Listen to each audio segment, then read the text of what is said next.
I want everyone to be prepared for a really awesome feature from Mr. John Goode. I wanted to first of all say that he was nominated for a Pushcart Prize in 2004 because I thought that was the coolest thing ever. Yeah. But he is like, no, you really have to say, because the chapbook that I'm really pretty much going to be reading from, which is called Graduating from Eternity, it was actually a first runner-up for the Ronald Wardall Award for the Rain Mountain Press in 2009, which I think is excellent cool as well. So check out these really cool poems from this really cool feature from this really cool guy, Mr. John Goode.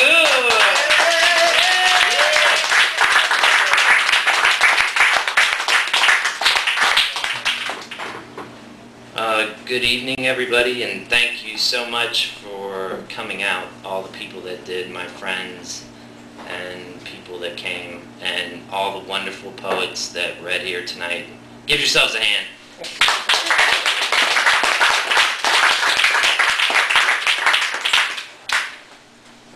I'm going to be reading mostly from this chapbook that I've put together, and I'll start with this one. This is called The Possessed. She was made of dice and black mascara, and she roamed the streets in a cocktail napkin. She was no lover. She hated nearly everything. Billboards, strollers, iced tea, mutual funds. She had a mouth like a sword fight, all curses and water and clashing teeth.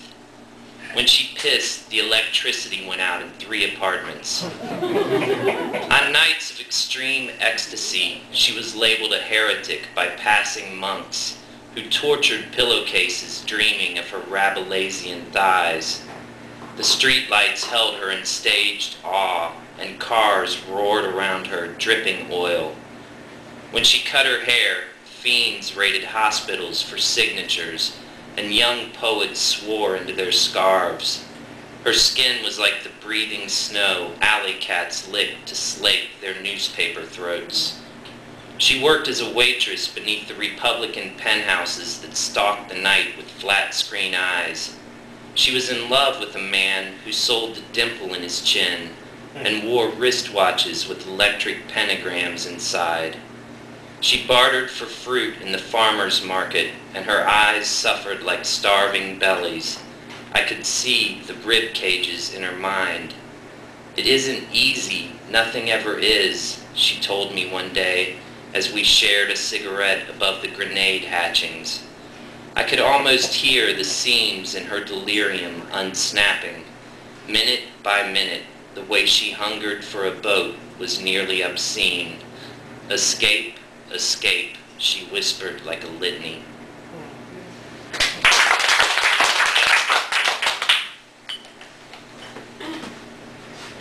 And I'm going to go on to, this poem is called The Wanderers. The Wanderers.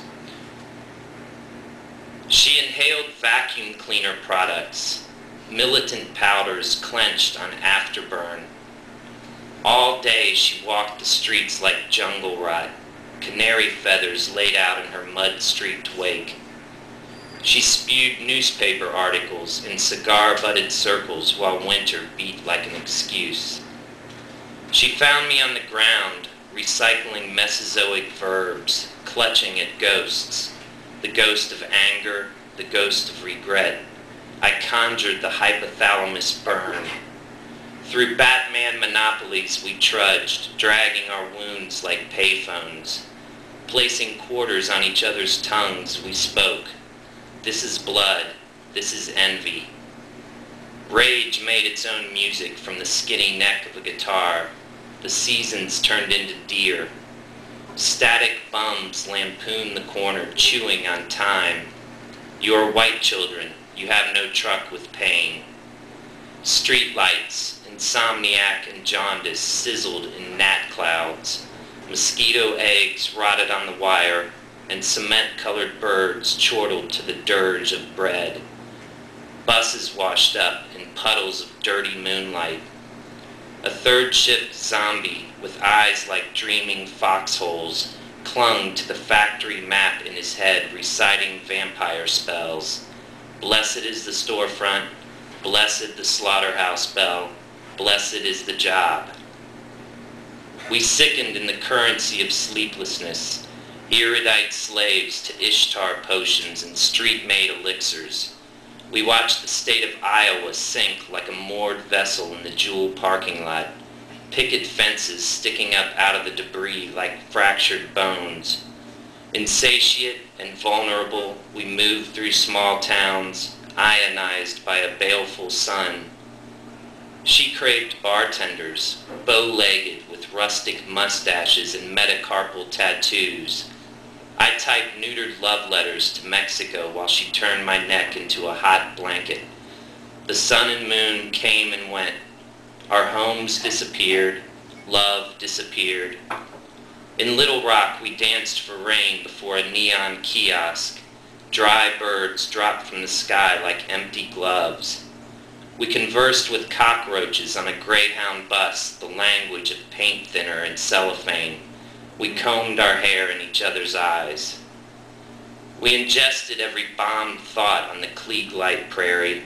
Our toothbrushes turned to gold.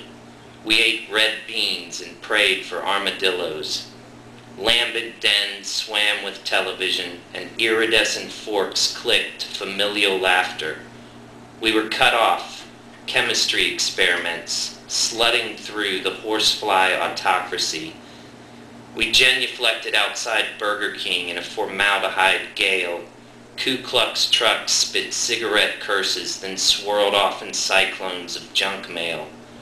Her knees bled in Nevada. My eyes pinned like butterflies to the cold money in the sky. I sold the war paint. She sold the radio. Her throat funneled through a lipstick valve the viscid hymns of Steely Dan.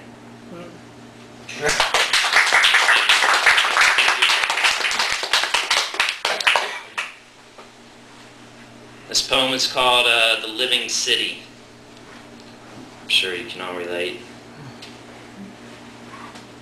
The church mouse moans, the daffodil braces, the sun spills like a drug into 1,000 faces. The rheumy-eyed gutter pigeon, the jasmine-drunk caddisfly, square off like an argument of absolutes.